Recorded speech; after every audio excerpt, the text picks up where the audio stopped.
এলাকাবাসীদের phone এসেছিল।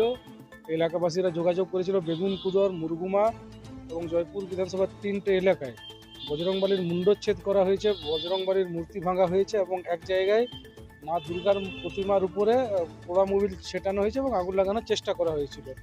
আমরা সাথে সাথে প্রশাসনকে বিষয়টা জানাই। প্রশাসন গাড্ডু বলে একজনাকে প্রথমে সেদিনই অ্যারেস্ট করেছিল এবং পরবর্তীকালে তদন্ত করে আরও ৩জনাকে অ্যারেস্ট করা হয় সেখানে। এবং দুর্ভাগ্যবশত এই ৪জনাই বিজেপি কর্মী এবং বিজেপির সাথে তাদের যোগাযোগের প্রত্যক্ষ এবং পরোক্ষ প্রমাণ রয়েছে। সুতরাং আমরা এটাই বলতে চাই যে জয়পুর বিধানসভা থেকে শুরু করে পুরুলিয়ার বিভিন্ন বিধানসভায় যেভাবে বিজেপি পিছিয়ে পড়েছে এবং যেভাবে বিজেপি খুব খারাপ অবস্থা এই বিধানসভাগুলোতে, সেখানে রামনবমীর আগে একটা ধর্মীয় উন্মাদনা দাঙ্গা লাগানোর একটা চেষ্টা বিজেপি করেছিল এবং এলাকার মানুষদের চেষ্টায় এবং সচেতনতায় সেই দাঙ্গা বাঁধানোর ব্যবস্থাটা ভেঙে যায় তাদের।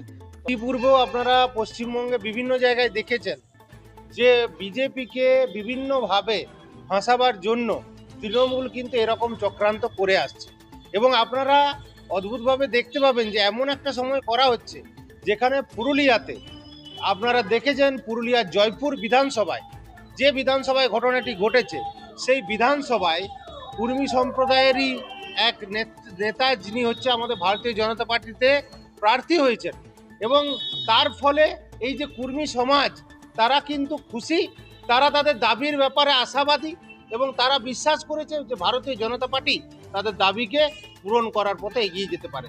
এখন এই যে এত বড় জঙ্গলমহলে এত বড় একটা ঘটনা, একটা পরিবর্তন, সেই পরিবর্তনের হাওয়ায় তৃণমূল নিজেদের জমি খুঁজে পাচ্ছে না এবং তার জন্য তারা এই রকম নোংরা রাজনীতির তারা অবতারণা করেছে এবং ইচ্ছাকৃতভাবে আমাদের কিছু যে বিজেপির কার্যকর্তাকে এর সাথে যুক্ত করে ফাঁসিয়ে দেওয়ার চক্রান্ত চলছে।